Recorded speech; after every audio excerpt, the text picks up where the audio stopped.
Marc 11, le verset 1 à 11. Nous voici dans cette période où nous commémorons la fête de Pâques, la mort et la résurrection de notre Seigneur et Sauveur Jésus-Christ. C'est la fête de la vie. Alors, nous voyons ici dans Marc 11, vous pouvez lire les 11 premiers versets. Je prends rapidement à partir du...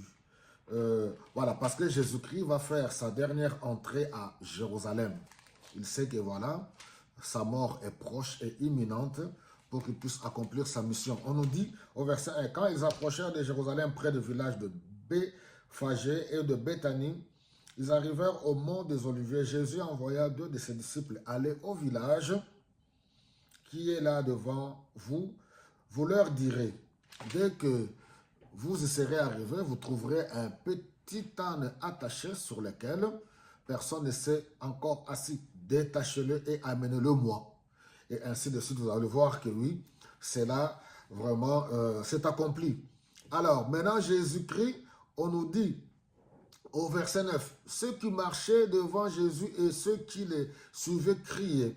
Là, il fait déjà son entrée à Jérusalem.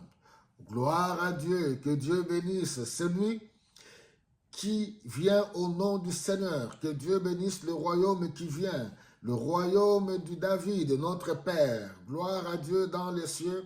Jésus entra dans Jérusalem et s'est rendu dans le temple, et ainsi de suite. Quelle attitude sommes-nous prêts à accueillir le roi des rois? Comment nous préparons-nous pour accueillir Jésus-Christ dans notre vie? Pour vous qui n'avez pas encore accepté Jésus-Christ dans votre vie, ouvrez grandement vos cœurs. Alléluia. Ouvrez grandement vos cœurs. Ouvrons tous nos cœurs pour accueillir celui à qui toutes choses appartiennent. Oui. Vous savez, la foi en Jésus-Christ ne doit pas se limiter tout simplement aux slogans, aux déclarations et aux proclamations. La foi en Jésus-Christ, il doit y avoir ce qu'on appelle l'harmonie, c'est-à-dire la concordance et la cohérence, les paroles et les actes. Les paroles et les actes. Nous devons réellement relier les paroles et les actes.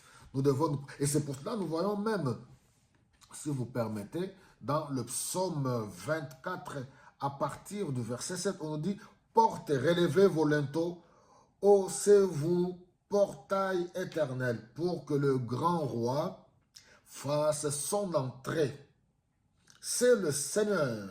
Qui est ce grand roi? C'est le Seigneur, le puissant héros, le Seigneur, le héros des combats. Porte, relevez vos linteaux. Haussez-vous, portail éternel, pour que le grand roi fasse son entrée. Qui est donc ce grand roi? C'est le Seigneur de l'univers, c'est lui le grand roi. Oui, ouvrons grandement nos cœurs pour accueillir le grand roi.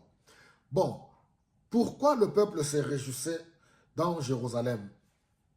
S'attendait-il au libérateur selon les êtres humains que le Messie allait les libérer de la domination romaine?